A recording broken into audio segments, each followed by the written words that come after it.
प्यारे बच्चों, साथियों, आपके समक्ष ठाकुर के आज मैं आपको मेरा कुछ जीवन का जो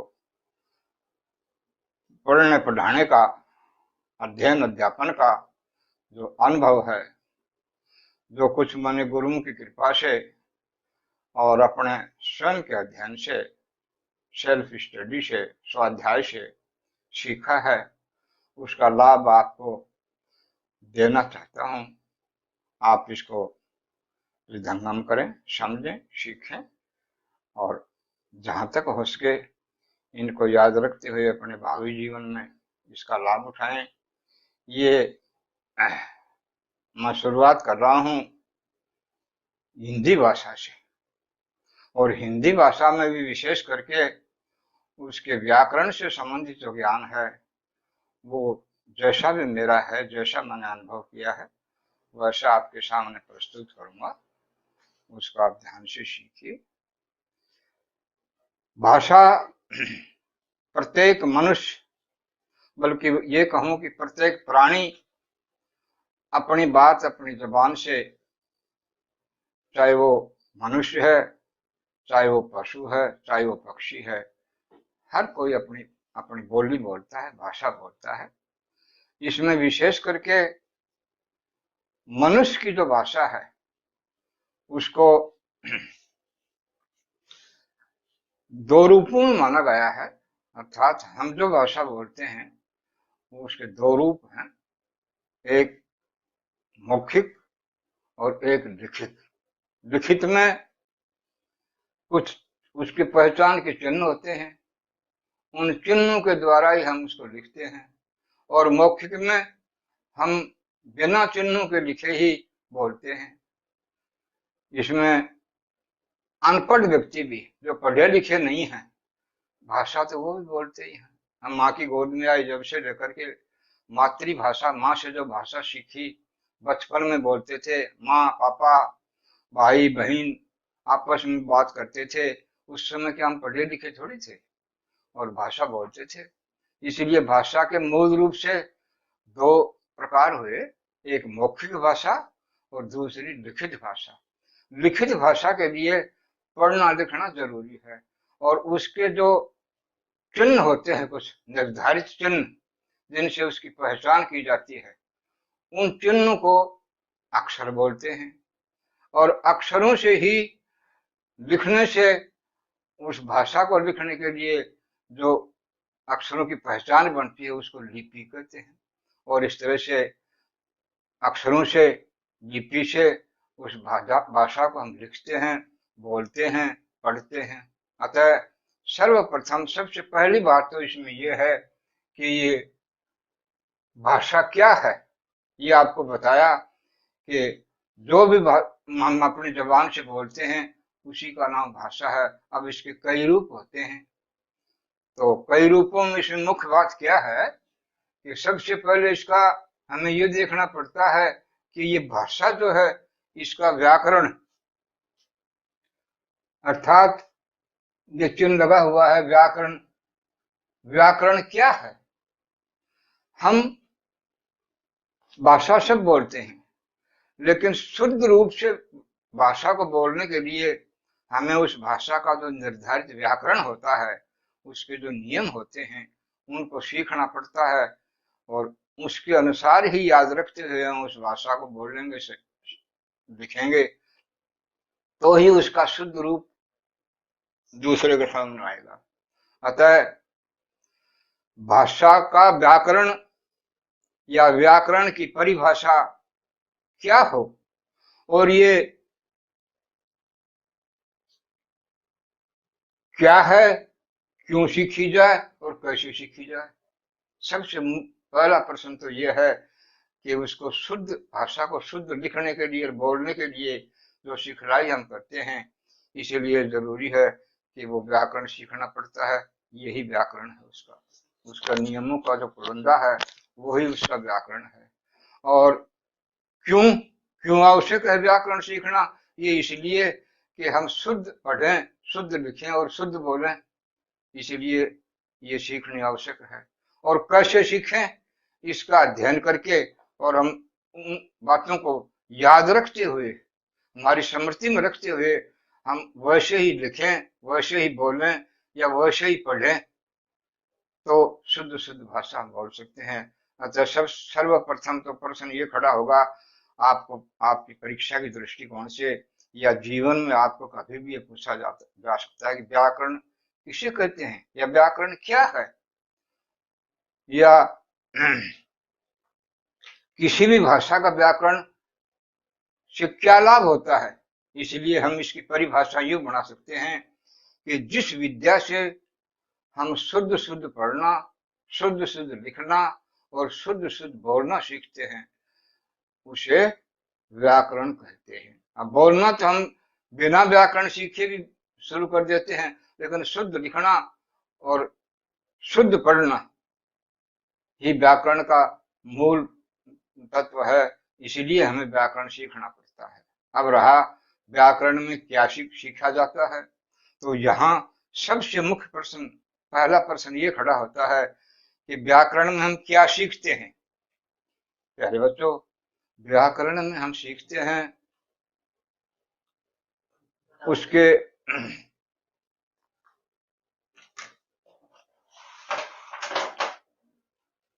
तीन विचार।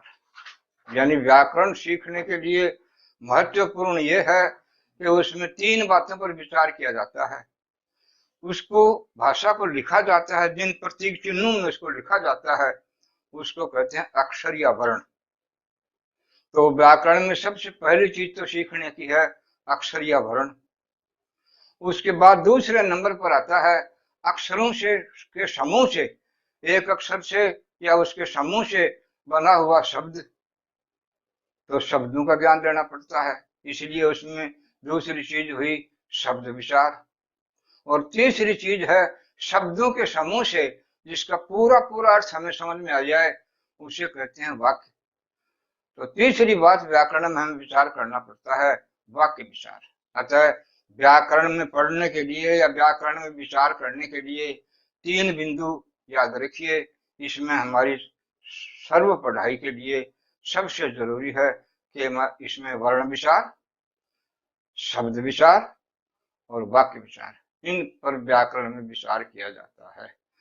प्रश्न खड़ा होता है कि व्याकरण में क्या सीखा जाता है, तो सीधी सी बात है, आप इसको याद रखिए, व्याकरण में सदैव वर्ण विचार, शब्द विचार और वाक्य विचार, इनका ज्ञान लिया जाता है। अब सबसे पहला है, सबसे छोटी इकाई है वर्ण या अक्षर। तो आज मैं इसी प्रकरण के ऊपर आपको समझाऊंगा, कोशिश करूंगा बताने की कि वर्ण या अक्षर क्या है। इसकी सीधी सी परिभाषा हम छुटपन से ही पढ़ते आए हैं। अब तो आप बड़े स्तर पर हो, कोई 10वीं में है, कोई 8वीं में है, कोई 12वीं में है, कोई छोटी कक्षाओं से तीसरी कक्षा से ही हम बराबर पढ़ते आए हैं, वर्ण या अक्षर या व्याकरण का ज्ञान लेते आए हैं। तो वर्ण या अक्षर की परिभाषा सीधी सी ये है कि मुख से निकलने वाली वो ध्वनि जिसके कोई टुकड़े ना हो सके, उसे वर्ण या अक्षर कहते हैं। इसको यूं कह सकते हो, मुख से निकलने वाली अखंड ध्वनि को ही वर्ण या अक्षर कहते हैं। अब वर्ण या अक्षर, इसके विशेष करके दो भेद होते हैं। पहला है स्वर, दूसरा है व्यंजन। तो स्वर और व्यंजन हम पढ़ें उससे पहले जरूरी है कि भाषा के संबंध में कुछ ज्ञान लें। हम पढ़ रहे हैं हिंदी भाषा का ज्ञान ले रहे हैं, तो यहाँ हिंदी भाषा से संबंधित कुछ बातें मैं आपको बताऊंगा। जैसे भाषा के मैंने बताए दो प्रकार हैं, मौखिक और लिखित। इन दोनों प्रकारों में खड़ी बोली हिंदी जो है, उसने अपना विकास, हम जो भाषा सीख रहे हैं, लिख रहे हैं, पढ़ रहे हैं, वो खड़ी बोली हिंदी है। और उसका विकास विभिन्न भाषाओं के समावेश से हुआ है। उस खड़ी बोली हिंदी में भाषा में अनेक भाषाएं, अनेक भाषाओं के शब्द, वाक्य ये मिलकर के और उसको, उसके रूप को विकसित कर दिया, बढ़ा दिया। इसलिए अन्य भाषाओं की खड़ी बोली में विकास होने के लिए विदेशी भाषाओं में जैसे अरबी है, फारसी आदि ने किया है, संस्कृत, पाली, प्राकृतिक अपभ्रंश आदि के क्रम में आज हिंदी, राजस्थानी, गुजराती, पंजाबी, सिंधी, बांग्ला, उड़िया, असमिया, मराठी आदि भाषा सब बोली जाती हैं। ये सब के सब उनके शब्दों से मेल मिलाप से, इनके वाक्यों से मेल मिलाप से और विदेशी भाषाओं के मेल मिलाप से हमारी हिंदी का विकास हुआ है। इसलिए इसके अनेक रूप हैं और हिंदी भाषा के विकास के बाद में हमें पढ़ना पड़ता है इसका व्याकरण शुद्ध पढ़ाई के लिए। इसलिए आपके सामने श्यामपट्ट पर लिखा है भाषा और बोलियां। इसमें देखना, किसी भी भाषा को या बोली को, बोली कोस कोस पर पानी बदले, पांच कोस पर वाणी, ये कहावत है सीधी सी। कोस कोस के ऊपर पानी का स्वभाव बदलता रहता है और पांच के कोस के पहुंचने के बाद में अर्थात थोड़ी दूरी की पार करने के बाद में भाषा बदल जाती है। ये हम देख रहे हैं, सीधी सी बात है। जहां कहीं भी जाते हैं वहां एक अलग प्रकार की बोली होती है। भाषा हमारी सबकी मिलकर के उसका शुद्ध रूप जो है वो तो एक ही है। जैसे खड़ी बोली हिंदी है, ये आप कहीं भी जाओगे तो शुद्ध रूप से एक ही तरह से बोली जाएगी। चाहे आप पंजाब में जाओ हिंदी भाषा वही बोली जाएगी, चाहे आप गुजरात में जाओ, चाहे आप उत्तर प्रदेश में जाओ, और बोलियां वहां की भिन्न भिन्न होंगी। शुद्ध भाषा तो जो जिस व्याकरणमय भाषा है वो तो सब जगह एक ही बोली जाएगी, लेकिन बोलियां भिन्न भिन्न है। इसलिए हमारे यहाँ भाषा के साथ हमें बोलियों का भी थोड़ा सा ज्ञान देना जरूरी है कि ये भाषा में हिंदी खड़ी बोली भाषा है या कोई बोली है। इसलिए इसका विकास विभिन्न प्रकार के भाषाओं से हुआ और ये विभिन्न प्रकार की भाषाएं जो इसमें समाई हैं उसमें ये इसके 5 भेद माने गए हैं। जैसे बोलियों में 5 भेद में पहला भेद है पश्चिमी हिंदी, अर्थात खड़ी बोली, ब्रज भाषा, भांगरू जिसको हरियाणवी बोलती हैं। अरे क्या करे यार, अरे कड़ेदास है, केकरिया है, ये भाषा हरियाणवी भाषा हुई, भांगरू भाषा जिसे कहेंगे। और बुंदेली तथा कन्नौजी ये सारी की सारी बोलियां हैं, लेकिन ये पश्चिमी हिंदी के नाम से जानी जाती हैं और हमारी शुद्ध हिंदी भाषा में आज इनके शब्द भी समाहित हैं। दूसरी है बिहारी। बिहारी भाषा में मगही, मैथिली, भोजपुरी ये कई तरह की बोलियां हैं जो बिहारी भाषा में शामिल हैं और हमारी हिंदी भाषा में शामिल हो गई। और तीसरी है राजस्थानी। राजस्थानी में भी राजस्थान में अनेक बोलियां बोली जाती हैं, जैसे मेवाड़ी, मारवाड़ी, मेवाती, हाडोती और इसके साथ ही कई विद्वान मालवी, ढूंढानी तथा बागड़ी बोली को भी इसी में शामिल करते हैं। इसीलिए ये विभिन्न प्रकार की बोलियां इसमें शामिल होती हैं। जैसे मेवाड़ में बोली जाती है वो मेवाड़ी, मारवाड़ में बोली जाती है वो मारवाड़ी, और कोटा बूंदी की तरफ जो भाषा बोली जाती है वो हाडोती कहलाती है, और मेवात में बोली जाने वाली बोली जो है मेवाती कहलाती है। इस तरह से ये चौथी प्रकार की बोलियां जो राजस्थानी के नाम से जानी जाती हैं ये भी हिंदी में समाहित हैं। और पांचवी है पहाड़ी बोली। गढ़वाड़ी, कुमाऊनी आदि जो बोलियां हैं ये पहाड़ी बोली के नाम से जानी जाती हैं, ये भी इसमें समाई है। और इस तरह से अब इन सारी बोलियों का समावेश एक जगह होकर के जो भाषा बनी हिंदी भाषा, वो विशेष बात यह है कि इन बोलियों के मेल से बनी हिंदी को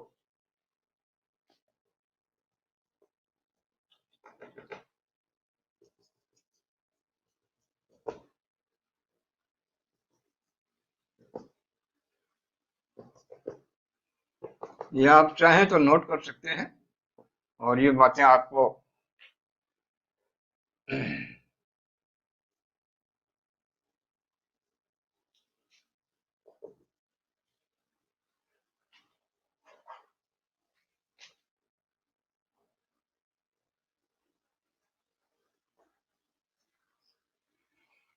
5 भेद हुए इसके, जो 5 आपके सामने लिखे पड़े हैं। और विशेष बात इसमें याद रखने की ये है कि इन बोलियों के मेल से बनी हिंदी भाषा को 14 सितंबर 1949 को, अपना देश आजाद होने के बाद की बात है, को भारत की राजभाषा स्वीकार की गई। अर्थात हमारी राष्ट्रभाषा, राजभाषा, राजकार्य की जो भाषा है वो इन बोलियों से बनी हुई, सम्मिश्रण से बनी हुई भाषा जो थी वो 14 सितंबर 1949 को भारत के संविधान में स्वीकार की गई और ये हमारी राजभाषा बनी। अब इसका कोई निश्चित व्याकरण है और व्याकरण के लिए ये जरूरी है, ये वर्ण जो मैं आपको बता रहा हूं इनसे शब्द बनते हैं और इन वर्णों को जिन चिन्हों में, जिन प्रतीक चिन्हों में, जिन पहचान के चिन्हों में लिखा जाता है उसे लिपि कहते हैं। और प्रत्येक भाषा की कोई ना कोई लिपि होती है और हमारी हिंदी भाषा के लिए जो लिपि बनी है क ख ग इनसे जो वर्ण अक्षरों से, शब्दों से जो लिपि बनी है उसको देवनागरी लिपि कहते हैं। भाषा के लिखने के पहचान चिन्ह जो होती है वो लिपि होती है, ये इसकी परिभाषा होगी। लिपि क्या है, आपसे भविष्य में या किसी परीक्षा के दृष्टिकोण से या अपने ज्ञान में समाहित करने के लिए पूछ लिया जाए कि भाई लिपि किससे कहते हैं, तो आप सीधी सी बात बताइए कि भाषा को लिखने के लिए पहचान चिन्ह, जो पहचान चिन्ह है वो ही उस भाषा की लिपि होती है। और इसके लिए आप सहज ही बताइए हिंदी भाषा की लिपि कौन सी है, तो ये देवों की भाषा है, संस्कृत इसकी जननी है, इसलिए संस्कृत की जननी होने से संस्कृत देव भाषा है, इसीलिए याद रखने में बड़ी आसान रहेगी कि हिंदी की लिपि देवनागरी लिपि है। और अब इसी तरह से अन्य भाषाओं की भी जैसे हिंदी, संस्कृत, मराठी, कोंकणी, नेपाली, कोंकणी गोवा की भाषा कहते हैं कोंकणी, नेपाली इसकी देवनागरी लिपि है। अंग्रेजी की रोमन है, जैसे ABCD आपको लिखना है अमीर तो AMIR, ये अमीर शब्द आप लिखते हैं, इसको रोमन कहते हैं। और इसी तरह से पंजाबी की गुरमुखी है और उर्दू की फारसी है। ये विभिन्न प्रकार की जो भाषाएं हैं इन सब की अपनी अपनी लिपि है और लिपि का नाम है, हमारी हिंदी का देवनागरी लिपि नाम है। और इस तरह से हमने इसको सीखते हुए अब हम आगे पढ़ेंगे। सबसे छोटी इकाई हिंदी व्याकरण की जो भी है,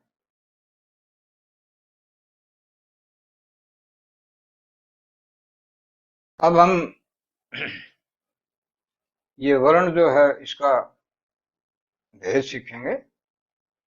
वर्ण विचार में वर्ण की सीधी सी परिभाषा तो आप यूं जमा दें कि मुख से निकलने वाली वो अखंड ध्वनि या वो छोटी से छोटी ध्वनि जिसके कोई टुकड़े ना हो सके उसे अक्षर या वर्ण कहते हैं। स्वर नहीं, अक्षर या वर्ण कहते हैं। जैसे क, ख, अ, आ, ओ आदि आदि। और इसके दो भेद होते हैं, वर्ण के दो भेद होते हैं, जिसमें पहला भेद है स्वर। इसकी परिभाषा श्यामपट वर्मा ने लिखी है, जो बिना किसी अन्य वर्ण की सहायता से बोले जाते हैं वे स्वर होते हैं और ये संख्या में 11 होते हैं। जैसे इनको निर्धारित रखिए, आप बचपन से पढ़ते आए हैं, अ, आ, ई, उ, री, ए, ऐ, ओ, औ। ये री जो है इसमें शामिल है स्वरों में ही, क्योंकि इसका उच्चारण एक बिना किसी की सहायता से हो रहा है वैसे, और इस विद्वानों के द्वारा शुरू से शामिल की गई है, इसलिए 11 तो संख्या में है। और इसके अंत में हमने जो पढ़ा अंग अ, तो ये अंग अनुस्वार है, नासिकांग बोला जाता है, और अह ये विसर्ग है।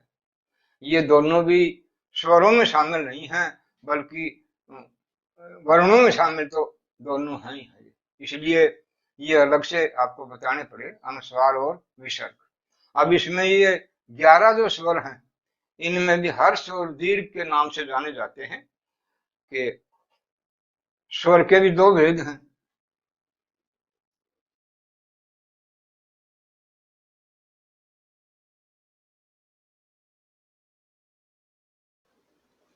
हर्ष और दीर्घ।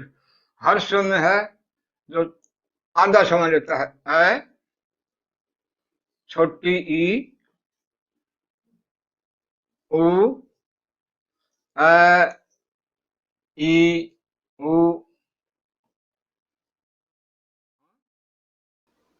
ए,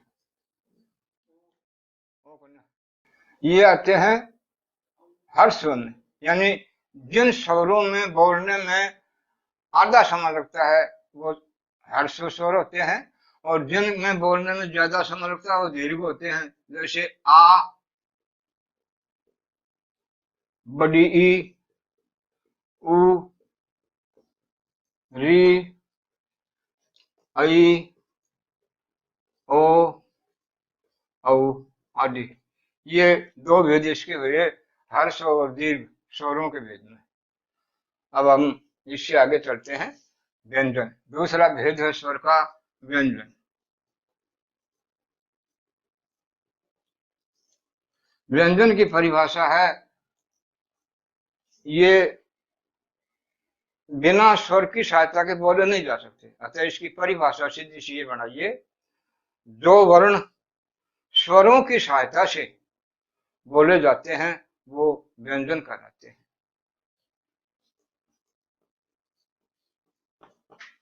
स्वरों की सहायता से बोले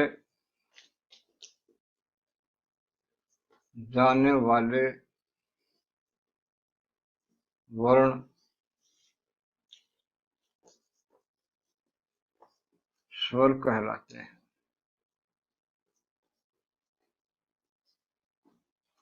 जैसे क बराबर क, ख बराबर ख,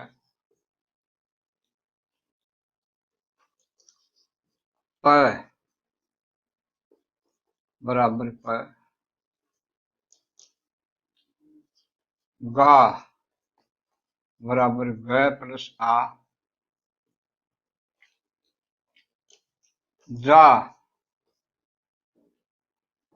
बराबर ज प्लस आ, री बराबर र प्लस ई बड़ी, और दूसरी तरह से पी बराबर प प्लस ई। देखिए, इनमें किसी में टुकड़े पहले हैं, किसी में बाद में हैं। आप इनको ठीक से समझिए। कोई भी क से लेकर के क वर्ग, च वर्ग, ट वर्ग, त वर्ग, प वर्ग, यानी क च त ट प, ये पांच वर्ग तो हैं पांच पांच वर्णों के। जैसे क ख ग घ ढ, या क ख ग घ ङ, च छ ज झ ये, ट ठ ड ढ ण, त थ द ध न, प फ ब भ म। ये आप बचपन से पढ़ते आए हैं। जो गुरु चरणों में पहुंचे होंगे कभी पहले स्वरों में पढ़ने के लिए हिंदी मीडियम में, तो आपको सबसे पहले ये सिखाया गया होगा। वही वर्ण आज आपके सामने है। और इनमें आप ये समझिए कि जो स्वर की सहायता से बोले जाने वाले जो वर्ण है वो व्यंजन है। जैसे ये उदाहरण के लिए मैंने लिखे हैं, क, क में क और अ है, यानी ये अनंत चिन्ह है। अनंत चिन्ह का मतलब है ये हद आधा है। बोलने में ये अकेला बोला नहीं जा सकता। अकेले बोलोगे तो इसमें अ आएगा अंत में। जैसे आप कोई बोलेंगे क, का, अपने आप इसमें आ रहा है। ऊ, अपने आप ऊ आ रहा है। ओ, ओ आ रहा है। ये अपने आप ज्ञान हो रहा है कि इसके अंत में कोई ना कोई स्वर आ रहा है। इसलिए स्वरों की सहायता से बोले जाने वाले वर्ण जो हैं वो व्यंजन कहलाते हैं। और व्यंजन जहाँ का सवाल है वो उसमें कोई ना कोई स्वर मिला है। जैसे मैंने ये लिखा है क प्लस ए क, ख प्लस ए ख, प प्लस ए प, पूरा प हो गया। गा ग प्लस आ, जा ज प्लस आ आ, और री र प्लस ई, और पी प प्लस ई। इस तरह से हलंत वर्णों के साथ इनको बोला जाता है। और अब जहां तक संख्या का सवाल है तो इसमें कोई खास बात नहीं है। संख्या के दृष्टिकोण से आप व्यंजनों की गिनती करोगे तो धीरे धीरे सारे मिलकर के ये 44 की संख्या तक पहुंच जाते हैं। क्योंकि क से क वर्ग अभी बताया था आपको, 5 वर्ग तो ऐसे हैं, क च ट त प, 5 वर्णों से 25 हो गए। ये रल के 4 हो गए 29, श के 3 हो गए 32, और अक्षर त्रिज्ञ ये 32 दिन। इसी तरह से गिनते गिनते इनको आप जब सब मिलाकर के करोगे तो ये 37-38 की संख्या में पहुंच जाते हैं। अब इनमें सीखने की बात यह है कि श जो है ये प्रश्वास के द्वारा बोले जाते हैं, इसीलिए उष्म व्यंजन कहलाते हैं। और इसी तरह से ये रल भी इनसे क से प वर्ग तक से भिन्न है। अक्षर त्रिज्ञ ये वर्ण जो है ये संयुक्त वर्ण कहलाते हैं। जैसे अक्षर में आप लिखोगे अक्षर को तो इसका भेद करने के लिए याद रखिए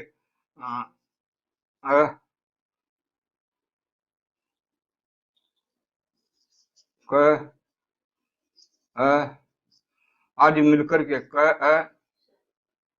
मिलकर के अक्षर वर्ण बनता है त्रय। अब त्रय को जब आप लिखोगे तो त र और त्रय। इसी तरह से इनमें आप जब भेद करोगे तो अक्षर त्रय गे में गे अनंत ग ये और ये तीनों मिलकर के अक्षर गे बनेंगे। ये संयुक्त व्यंजन कहलाते हैं। और इस तरह से इनकी गिनती करने के लिए हम सीधी सी बात है, इसके साथ ही फिर कुछ ऐसे भी व्यंजन हैं जो इनमें शामिल है। जैसे अंग है, ये भी स्वरों में शामिल न होकर के व्यंजनों में शामिल हो जाते हैं। इसी तरह से ढीला ढीला शब्द होते हैं। मैं जैसे आपने सीखा होगा क ख ग घ ढ। अब इसमें ये ढ जो है ढ, इसमें सीखने की बात है ये और ये देखने में एक जैसे लग रहे हैं, लेकिन ये उच्चारण में दो व्यंजन है। ये बोला जाएगा म और ये बोला जाएगा ढ। जैसे अंग, तो अंग में आप यूं लिखेंगे, यहां इसके बिंदु लगाएंगे तो ये अनुस्वार बन जाएगा, अंग बोला जाएगा ये। और आप लिखोगे सड़क तो ये यूं लिखा जाएगा सड़क। अब यहाँ ये र है, यहाँ ये म है, अंग और ये सड़क। इसीलिए दो वर्ण तो ये एक ही के हो गए। इसी तरह से वर्णों की संख्या जो है कुल मिलाकर के गिनते गिनते सारे स्वर और व्यंजन मिलकर के ये 52-53 तक की संख्या के पहुंचते हैं, जो आपने छुटपन से सीखे हैं। और इस तरह से हमने देखा स्वर और व्यंजनों के दोनों भेदों में जान लिया।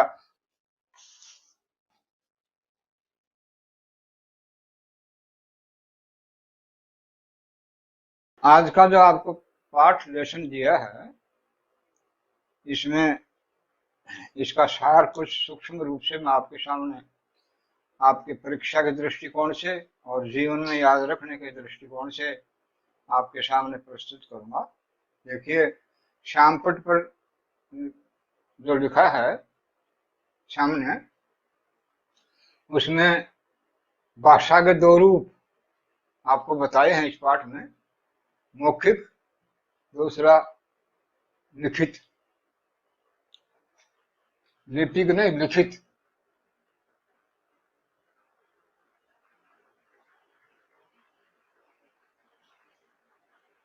ये आप नोट कर लें। ये भाषा के दो रूप सामने आते हैं, मौखिक और लिखित। इसकी व्याख्या पाठ में आपको दी गई है। दूसरा है चिन्ह का प्रयोग, लिपि कहलाता है। जो प्रतीक चिन्ह या किसी भाषा को लिखने के लिए हम जो काम में लेते हैं चिन्ह या अक्षर, वो लिपि कहलाती है, और हमारी हिंदी भाषा की लिपि देवनागरी लिपि है। ये आपको मूल पाठ में बताया है।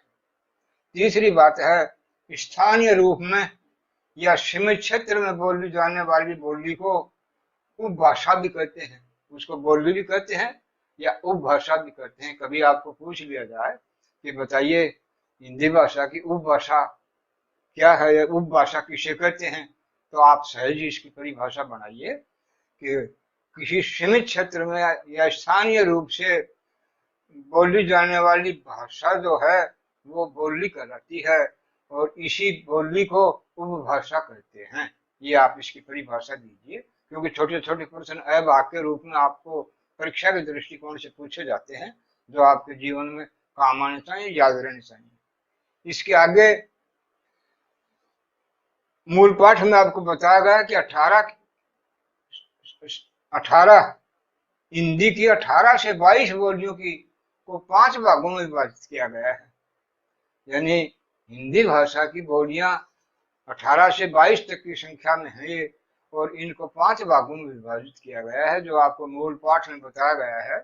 पहली है पश्चिमी हिंदी, जो आपको मूल पाठ में दिखा दी गई है। दूसरी है पूर्वी हिंदी, जो पूर्व में बोली जाती है, अवधि वगैरह अवधि के आसपास।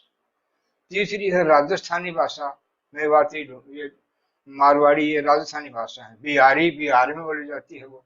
और पांचवी है पहाड़ी भाषा। तो ये इसके 5 रूप हैं बोलियों के। पांचों को 5 भागों में विभाजित किया गया है। ये आपको परीक्षा के दृष्टिकोण से प्रश्न पूछा जा सकता है कि बोलियों को कितने भागों में विभाजित किया गया है हिंदी भाषा को। और इसके आगे कुछ आपको व्यंजन जो सिखाए हैं, स्वर और व्यंजन, उनसे संबंधित कुछ निश्चित बात आपके सामने पेश कर रहा हूँ। एक तो है नासिक व्यंजन, जो अभी अभी आपको बताया था। ये ड़, ये ड़ नहीं, अभी बताया था म है। ये तो ड़ है, इसको आप ड़ बोलेंगे और इसको बोलेंगे म। अच्छा, नासिक व्यंजनों में म, ज,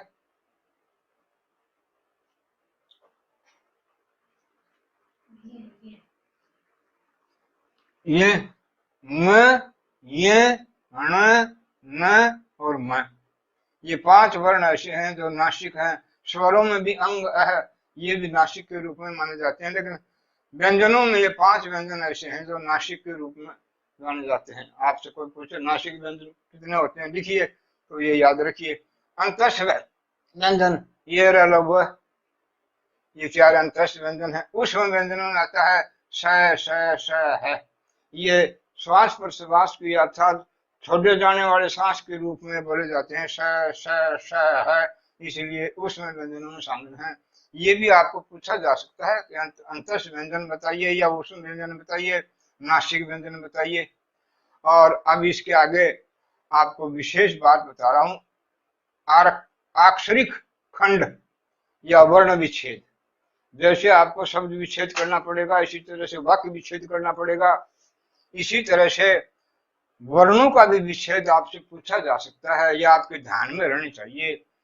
जैसे ये मैंने लिखा है, 3 उदाहरण दिए हैं। व प्लस ई प्लस ख, यह अलंत बीच में छोटी ई, और फिर है आ। तो ये छोटी ई वाला तो इसमें मिलाइए व में, तो ये छोटी ली की मात्रा लगेगी व की, अर्थात ली। और ख जोड़ आ, ये खा की मात्रा जुड़ बीच में, इसीलिए लिखा। अब आपको कोई पूछे लिखा शब्द का आंतरिक खंड या वर्ण विच्छेद कीजिए, तो आप यही सीख लें। लिखा में आप सोचिए ल हलंत और छोटी डी लगी है तो ई छोटी, और बड़ी ली हो तो बड़ी ई लिखिए। यहाँ छोटी बड़ी की मात्रा जानते हो ना, मात्राएं ये स्वरों में तो है, बड़ी लिख दीजिए। ली और ख, आ, खा, खा। फिर एक विच्छेद है म प्लस री प्लस द प्लस अ। अब यहाँ आप सोचिए, री इस म में मिल जाएगी तो ये शब्द होगा मृ, और द अ में मिल जाएगा तो मृद। और यदि इसके आगे आ है, यहाँ आ है, आ,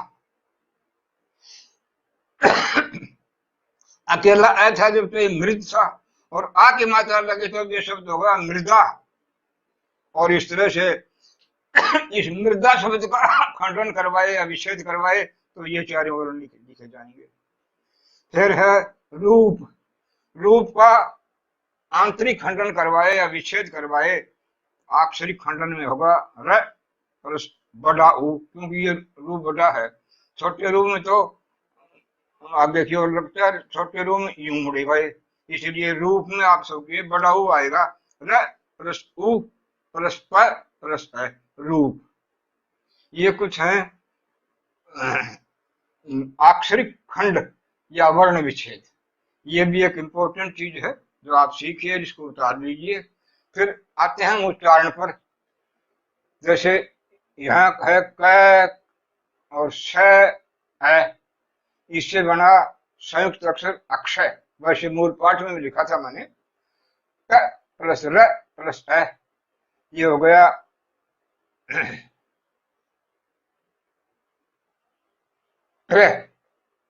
और ये हो गया जय प्लस ये हलंत और प्लस अ गे। और इसी तरह से श प्लस र प्लस अ, ये हो गया श्रेय। जैसे श्री राम, श्री हरि, श्रीनिवास आदि लिखने के लिए ये श्रेय जो काम में लेते हैं हम, उसमें ये श्रेय इनके जोड़ से बनेगा। ये कुछ ऐसे वर्ण हैं संयुक्त वर्ण जो हमें ध्यान में रहने चाहिए, इनकी ये आंतरिक या वर्ण विच्छेद का रूप रहना चाहिए।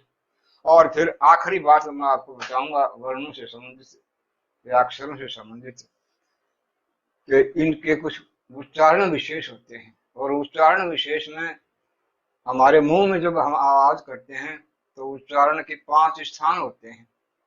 इस आधार पर इनका विभाजन किया गया है।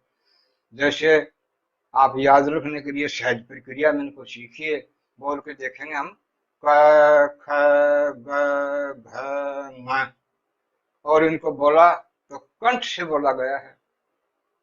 अतः ये क वर्ग के जो अक्षर हैं, इसके साथ और भी है अ, और भी स्वरों के आ, ये कंठ से बोले जाते हैं। अतः ये कंठ कहलाते हैं या कंठ कहलाते हैं। कंठ, याद रखिए इस शब्द को, जो कंठ से उच्चरित होते हैं वो कंठ। फिर हमारे मुंह में जिह्वा के पास 5 स्थान हैं। कंठ, जीभ के ऊपर है ताड़वा, जिसको ताड़वा कहते हैं, तालब्य। वहां बोला जाएगा च छ ज झ ये तालब्य हैं, ताड़वे से बोले जाते हैं, इसलिए ये तालब्य हैं। इनका स्थान है तालब्य, और ये तालब्य कहलाते हैं वेद के दृष्टिकोण से। तीसरा है फिर मूर्धा। कंठ, कंठ से थोड़े से आकर के तालवा, और फिर मूर्धा यानी जीभ जो है ऊपर टकरा रही है। जैसे मूर्धा से ट ट बोलेंगे तो आप अपने आप जीभ ऊपर जाएगी, ट ठ ड ढ ण, और वो मूर्धा से टकरा रही है। अतः ऐसे शब्द जो है मूर्धन्य है। यानी जीवा, हमारी जीभ मुंह में बोलते समय कहाँ टकरा रही है, उसी स्थान से वो उनका उच्चारण माना गया। कंठ से टकरा रही है कंठ, और तालव्य से टकरा रहे तालव्य, मूर्धा से टकरा रहे मूर्धन्य, और दांत से टकरा रहे दंत। जैसे त, आप बोलोगे जो दांत के आकर के लगेगी जीभ, त छ द ध न, और ये सारी की सारी दंत के आकर के लग रही है, तो ये दंत हैं। ये दंत, इनका स्थान दंत है। और पांचवा जो वर्ग है प फ ब म, ये ओष्ठ, ओठ से टकराता है। यदि आप दोनों ओठों को ऊपर नीचे करके प बोलना चाहोगे तो बोल नहीं सकोगे। पकड़ के देख लो, ऊपर का ओठ ऊपर, नीचे का नीचे, फिर आप कहना चाहो प फ ब भ म, नहीं बोले जा सकेंगे। ये तो निश्चित रूप से आपको दोनों ओठों को मिला करके ही बोलना चढ़ पड़ेगा। इसलिए शुद्ध संस्कृत शब्द है होठ का ओष्ठ, इसीलिए ओष्ठ है। और इस तरह से ये पांचों उच्चारित स्थानों के कारण कंठ, तालव्य, मूर्धन्य, दंत और ओष्ठ, ये इनके 5 बोलने के स्थान हैं। और भी अक्षर हैं आगे, जैसे वह है वह, तो वो दोनों जगह से बोला जाएगा वह, वो ओठ से बोला जाता है, कंठ से भी, कंठ कंठ ओष्ठ मिलाकर के बोला जाएगा वह। ऐसे ही आगे के कोई वर्ण जो है, मुख्य स्थान ये पांच ही हैं। कोई वर्ण ऐसा आता है जो दोनों के सहारे से बोला जाता है, तो दो को मिला दीजिए। जैसे दंतोष्ठ, तालव्य मूर्धन, इस तरह से उनका भी कर दीजिए। मुख्य रूप से उच्चारण स्थान ये पांच हैं, कंठ, तालव्य, मूर्धन्य, दंत और ओष्ठ।